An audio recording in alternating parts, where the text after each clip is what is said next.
Hello everyone. In today's session, I'm going to have an interview with iWins Multimedia. They want to have an idea about what sickle cell is about, and I will be here to share a bit on that. Thank you very much. Hello, sir. Hi. How are you doing? Very well. It's an honor to have you in our studio today. Likewise. Thanks for inviting me. You're welcome. And how are you? I am okay. I mean, I have my good days and I have my bad ones, but I'm fine. Okay. So you can join the conversation on our socials at iWinks Multimedia. Let's dive right in.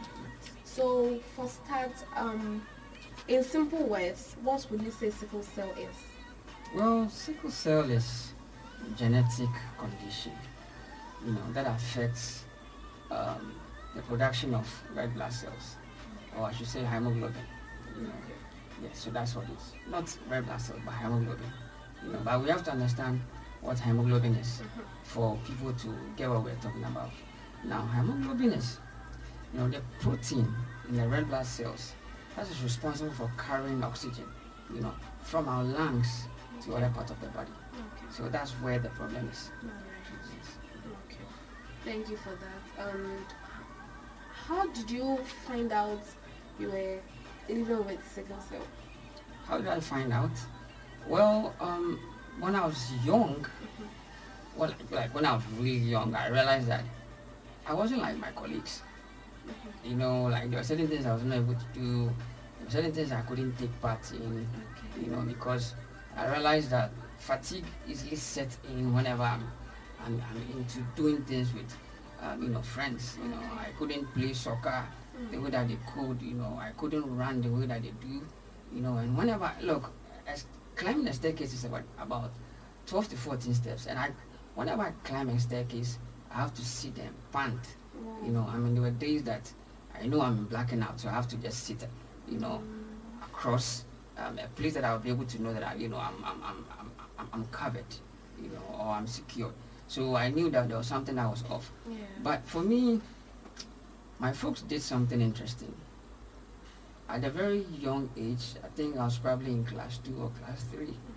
Whenever they were doing shows like Talking Points, my dad calls me, to sit down and just watch. And this is a program or a show that none of the kids wanted. We didn't like watching things like Talking Points. There was no point. But I was sitting there, watching these programs, and also we had a family doctor that I go before, and he goes like, look, stay away from 3 things. Stay away from women, stay away from alcohol, stay away from drugs.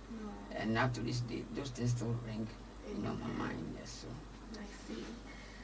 So what has been the toughest challenge you faced with the sickle cell disease? It has to do with the crisis, because we have several crises. Living with sickle cell, it's progressive, so, and it's different from what A goes through and what B goes through. Yeah. We are different. But me, the toughest challenge that I had was priapism. Okay. Priapism is a condition or a crisis that when the blood pumps from your heart, to the other parts of the bodies. This time, it pumps to where your should I say, let me use this word, penis. Okay. It pumps to the penis, it doesn't come out, it doesn't retain. So the blood just down there, and look, the men listening, you know what I'm saying, it's no joke. So it's just like you've had an erection and there was no connection with any sexual material. It was just that you just woke up and there was blood pumping from your heart to your penis, and look, and if you don't get your way out of it, you can go through with days. So imagine having, even like the whole day it's painful. It's no joke. And for me at the time, back then, it was just one urologist that visits a very I don't want to put the hospital on blast, That's but fine. That's yeah, fine. the urologist visits that hospital once a week. Okay. So that means that if you have the priapism on Wednesday and the urologist came there say Tuesday, You you have to wait for like till the yeah, next you know, week. unless you travel out, you know, and go to Accra and just have that done there. Yeah, so I wasn't doing it the right way. I had a friend. I'm not going to put his name on blast as well. That's So fine. he is a nurse.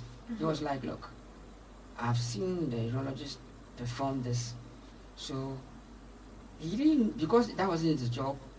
Yeah. I did it without what is it called? I did it without painkillers. So whatever I did, I felt it. I really felt it.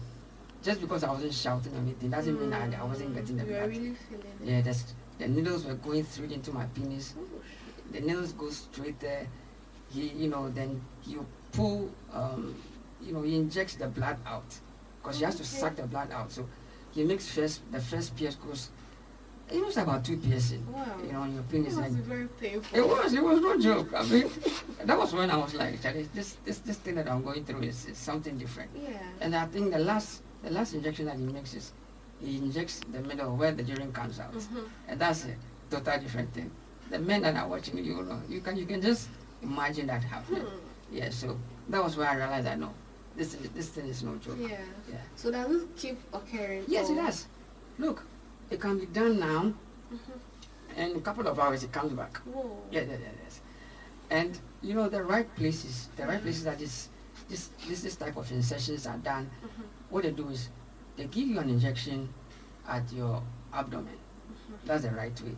Yeah. You have to inject your abdomen, and they wait for me about 3 or 4 minutes.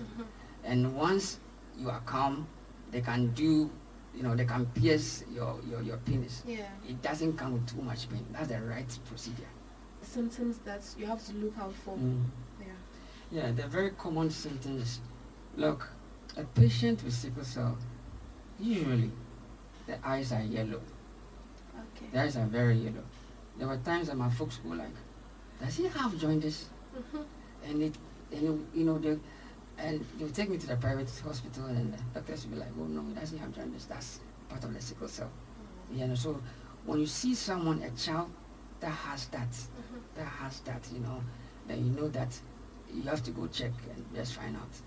And the way that you're able to find out is let's have a sickling test. Just know the genotype that you are in for you to be safe. Yes. So that's like one symptom. The other symptom is the child is always weak. Okay. He's always weak. There's fatigue all the time. You see he's different. He doesn't talk too much. He's mostly quiet. He's reserved. You go like, no, there's something happening with this child because most kids are like active. They'll be climbing this, they'll be jumping here, they'll be making this noise, but kids like that, they don't do much of those things. They are always laid back. Yeah. So then you know that there's something. Another thing is, they'll be complaining more about joint pains. Okay. Yeah. So when the kid is always complaining, or I shouldn't say kid, I say the child is always complaining about joint pains, then that's another sign that you have to look. I think lastly, I can think of swellings. Okay. Yeah, you have swellings, So you see your child, the hands look funny, and you have to just react on that and see how best you'll be able to help him or her. Yeah, I see a swelling from where I'm sitting is my left. Yes. Is it as a cause of the sickle cell? It's not. I was diagnosed a couple of years ago with a rare type of cancer. It's called multiple myeloma. It's actually a plasma type of cancer.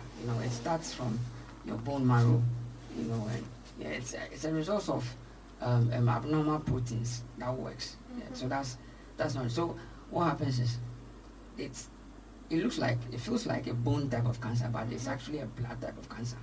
Okay. Yeah. So then my face swelled up. More than this? Oh yeah, it closed my eye. So, Oh. and if you touch this side or this part of my cheekbone, you realize that it's solid. So these are all bone. Wow. Yeah. So the bone had to grow up, just mass up, the way that it looks. So that's not sickle cell, but that's actually multiple myeloma. That type of cancer. Yeah. I see. You are really going through a lot. Well, are the differences between sickle cell traits and sickle cell diseases? That's a fantastic question. So the difference is, with sickle cell, you pick abnormal, copies of your folk cell. So, like I said to you, it's genetic. So if your dad is AS and your mom is AS, there's a high chance for you copying, both S. The S is an abnormal cell. Okay. The A is a correct cell. The S is an abnormal cell. So with living with sickle cell, that means that you are picking S from your mom, picking S from your dad. Okay. That's so you have two pair of, or you have a pair of, abnormal cells. But the difference from that and an AS is just a carrier. Okay. So with a carrier, that means that the person does not have sickle cell, or the person is not living a life of sickle cell, but the person is a carrier. Okay. He has the trait. That means he or she will be able to throw it to someone. Like it's easy for him or her to throw it out there. That is why we always advise on the parent. I don't know if that's a question that you're going to ask next. Yeah. Oh, let's just go ahead and talk okay. about So it. with that one, I want the audiences or the viewers to understand this, that you have to be very careful with who you end up to be a partner. So parent, you have to be very careful with parent. Like I said before, you check for your sibling status, know the genotype. Yeah. So AA, that's like a dominant cell. So when you are AA, just stay with an AA. Okay. If you can, just stay with an AA. If you're an AS, please avoid an SS. Or another AS. Or another AS, Yeah. So because that is like a terrible one. It's not recommended, because look, there's a high chance you're going to bring an SS, to this world. And for some other reason, I've heard SS, people that have SS, they also pair with SS, which is, it's a no, it's not done. Deliberate? It's no joke. Some of the kids don't make it. Some of the children don't make it. Yeah. They die at early stage. And if you are able to have a child, the mess that you are going to go through as a parent, you go through hospitals. You are always worried because, look, I've had 5 friends that they were SS. Okay. One died in primary. The other one died SSS, senior high. The third one died after school. The fourth one, I heard she was going to have a baby, and she died. Died recently.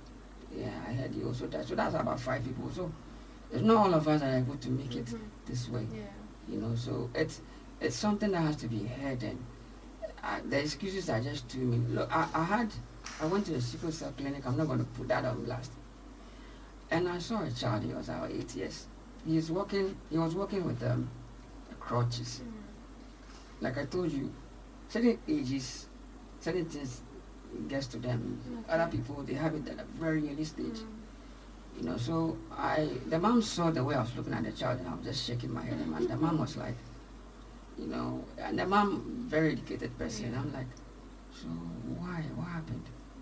And she was like, she knew, she knew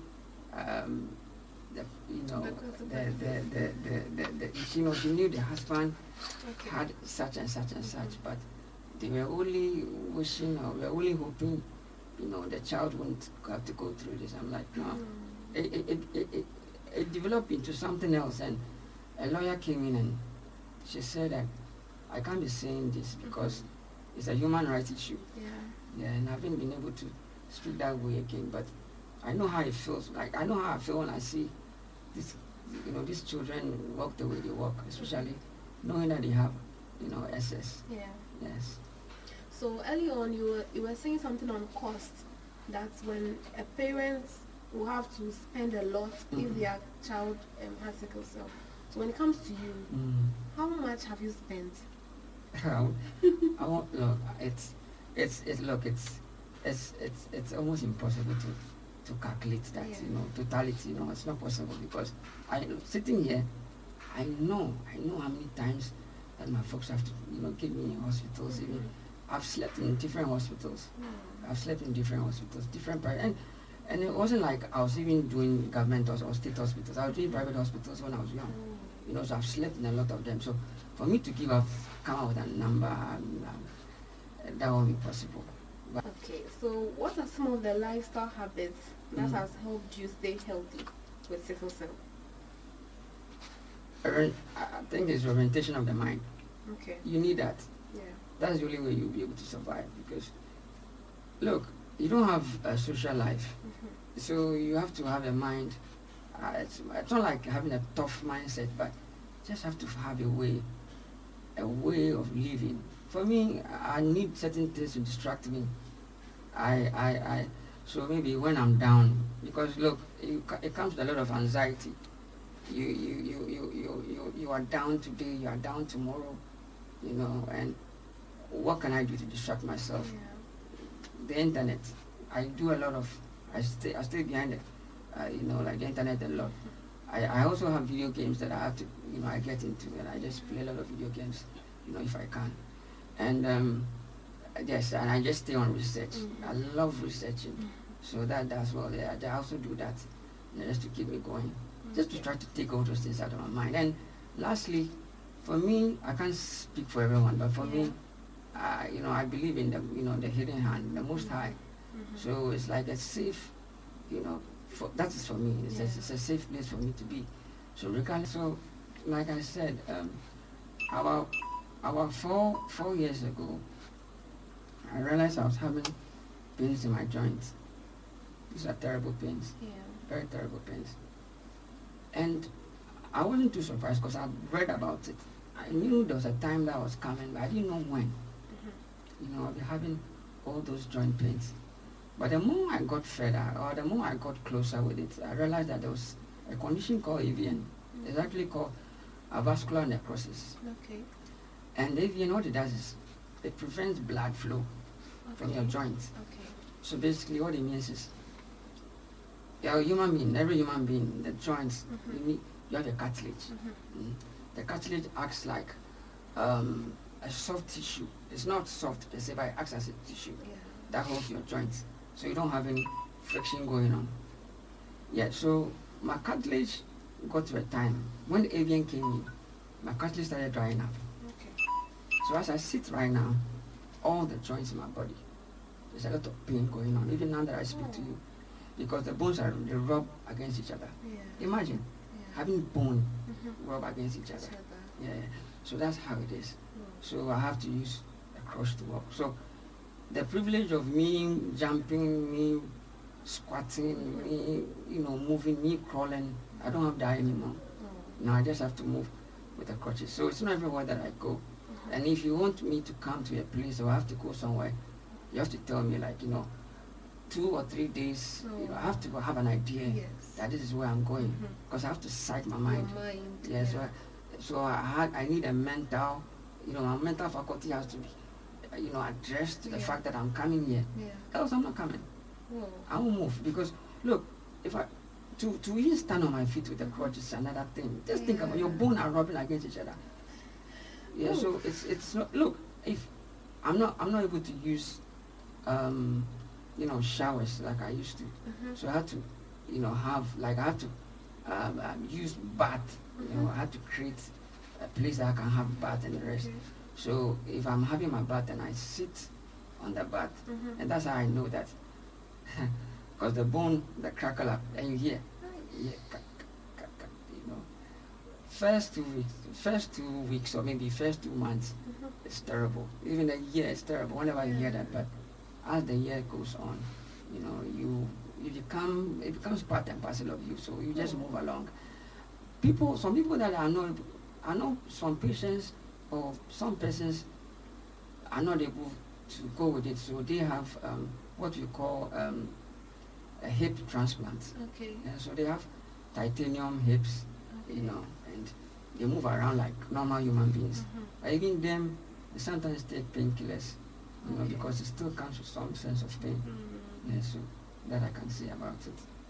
Wow, I would have loved us to talk extensively, but time will not permit us. So how can society show more support for people living with sickle cell? They just have to understand what it is.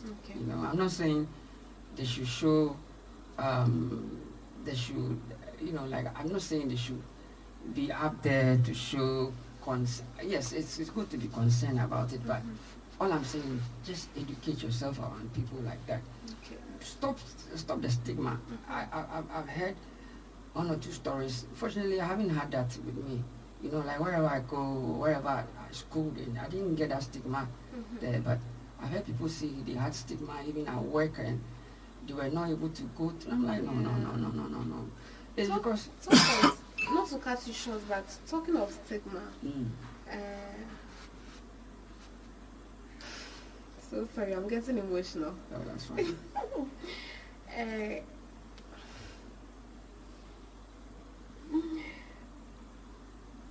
Let's just continue. So all I'm saying is, if minds are educated on it, it will be seen as a condition that is amongst us, and they just have to open doors.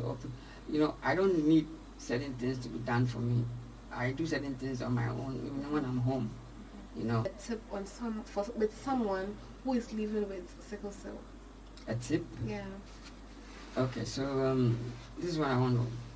Okay, this is directly to them. Okay. If there's any person that is living with sickle cell or knows people that are living with sickle cell, this is what I want them to know. Look, stop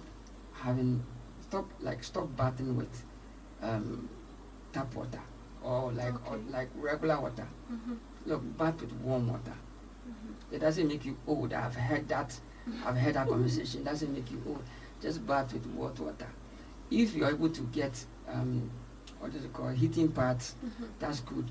Just put your heating pads in the microwave. Just put it at the right time, and you can just be on the bed. They can, you put it at certain places that you feel there are aches. Just do all that. If you're able to be in a position that you can have people that can come in just to give you a massage, that's also good. But the thing is, don't be too worried about what you have. It doesn't help. Okay. Don't have your mind on what you're going through, because it's not helpful. Once you get down, you bring in depression. Okay. It doesn't help. It doesn't help. It makes things worse. Yeah. So make sure you get out of that state. Don't get into that state. Don't be thinking too much around it. Just let it go. And all that you just live the life that you can, and please just focus on foods, the green foods. Okay. If you can eat, things like, what is it called? Turkey berry, those or foliate, things that have the green, the greenery thing. I think that would be helpful to you. I think that's what I can say about it. Okay. So much, sir, for your time, and this has been so inspiring. Thank you so much. Thank you for having me. You're welcome. This is where we'll end today's episode of Wellness 360, where we discussed the sickle cell disease and what it means to live with it, and some of the challenges involved. Don't forget to connect with us and join the conversation on all of our social media platforms at iWings Multimedia. Always, don't forget, your health is your wealth. Until next time, keep thriving, keep rising, and keep well. My name is Miss Gracie, and this is Wellness 360.